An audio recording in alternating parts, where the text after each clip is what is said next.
I just gotta talk. Yo, yo, yo. What up, y'all? My name is Tris. I'm the creator of Vice Paradise. Welcome to Black Carpet 2. I've been in like the design world since like 2016. Cafe, that's kind of was like my intro to like fashion. So I used to help Billy like screen print, tie-dye tees and everything, do fashion shows. So it kind of started off there. Then as I grew as like a designer, I like branched off and like did like Vice Paradise. It was like a modern day rock star, you know what I'm saying? Like, I think I was in my second year of college, you know. At the time, like I told you, I was modeling. People loved my fashion sense, so it was really just me as a person that kind of like helped everything else out. So people already knew me prior for like being fly, having kicks, so it was like a easy transition to just do what I needed to do. Tell us about some more notable works or brands that you have contributed to or collabed with that so- you want to talk about. So I did Pray for Haiti for Westside Gun and Macami. It was like at the Buffalo Kids store. We designed like a capsule, so that was cool. Me and Wasabi, we collabed on a pop-up. I think we made like 30 pieces in like 2 weeks. Sold out, it was crazy. I do consulting for Good Neighbors Club. I'm not sure if you guys are familiar with Cozy Sport, but I did like his first ever logo and like word mark. Yeah, just a whole bunch of things. Like I'm like super tapped in. I'm not gonna lie. No, I I'm super, see. That's yeah. dope. I love music, so at the time I was listening to Get Rich or Die Trying. I was really just in like grind mode. Like music inspired like all of my collections. Like not even knowing whatever like how I feel. That's kind of like what I put in.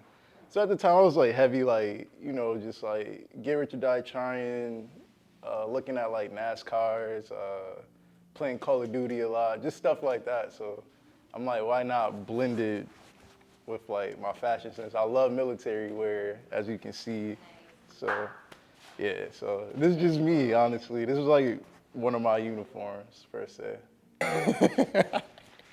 So you gotta let the work speak for itself, you know what I mean? The caption could like explain the story, but me personally, I just don't want to explain every look in every piece. You know, once I drop like the campaign photos, I'll give you like where I was coming from as far as like where I was designing, what I was thinking. But you know, true art is meant to be left for interpretation. So that was like my whole.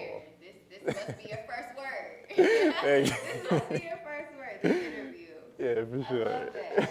What is the inspo behind that art?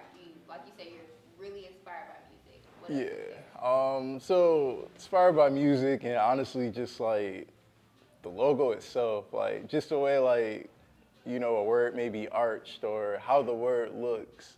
I'm very like into detail when it comes to stuff like that. Like if I feel like a word doesn't look right, I won't use it.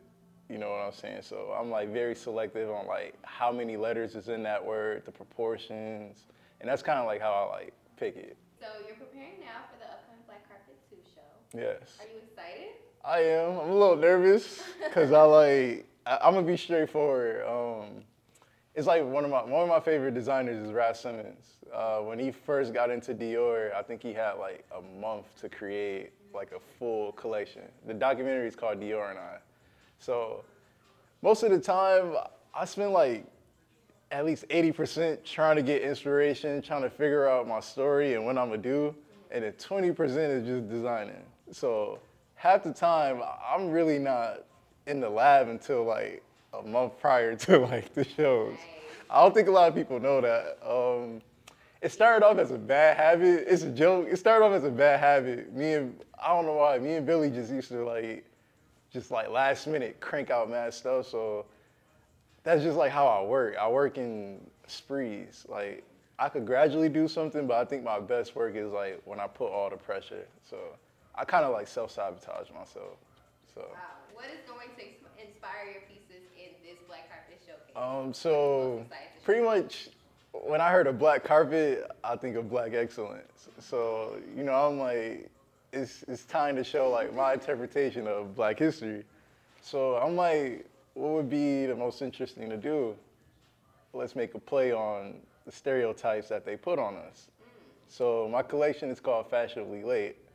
You know, Love black people are quote unquote always late. So that was like my play on it. Just inspired by like everything that I love about black culture. Also like my Jamaican background as well. So it's just like a blend of everything. Like I mentioned, the music that I listen to.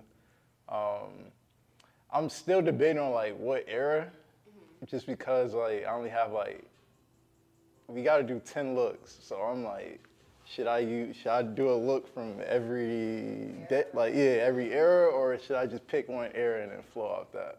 That's something to So think about. yeah, so that's like where I'm at right there. So, but as far as like fabrics and everything, got that settled. Now it's just like, all right, what I'm gonna channel that era. I'm more so leaning towards like the 2000s, just cause that's when I was there, I was alive in the 2000s. So I'm like, why not do that era that I actually existed in, you know? But You can relate to. yeah, but I might throw like a couple subtle like old school, like, just cause like I love older music, like Donny Hathaway, Marvin Gaye, Rick James. Like I'm an old head at heart, so Love that. thank you. It seems to me that you're a walking contradiction. You are a rebel, is what I'm hearing as well. The backgrounds on all of your photos on your page are super plain. Yeah, They're super plain, but you are so complex in nature. sure. What does that mean? Is that, I- does it mean anything? It's just my world. Like I don't know how to explain that. Like to be honest, is I don't know. I never really like went too deep. You the first person to tell. I just realized that. But I am very complex. I will say that. But you know, just as a man in life, you gotta take everything to the chin. So I may look like everything is fine, but man, sometimes my world be crashing down. But that's how I cope at the end of the day. Like making clothes is my therapy. So that's that's all I could really say about That's that. beautiful. Thank Tell you. us about what you want for the future of fashion for Vice Paradise. Definitely I gotta be like at the CFDA awards for sure. At first I was so strung out about like, you know, like when I get older I wanna be like artistic director for like one of the fashion houses. As I start to grow, I'm just like, I don't even know if I want that. You know what I mean? Like I got ideas. It would be cool if I had the opportunity, I would, but I don't know if that's a dream no more. But for sure I just, you know, wanna give my brand my all and bring my homies and help them with their brands as well, so we can all be at the top. So that's Love that. yeah, Community building. yeah. So that's the main goal: get my team good and get my brand good, get my family out the hood. It's okay. Love that. Tell us where we can find you, where we can contact you, all your social media handles. For right now, I'll just do Instagram. You know Tris, UKNWTRIST, and my brand page is viceparadise.us. Love that. Thank you. Thank you so much. Thank you for having You're me. amazing. Thank you. It was a pleasure.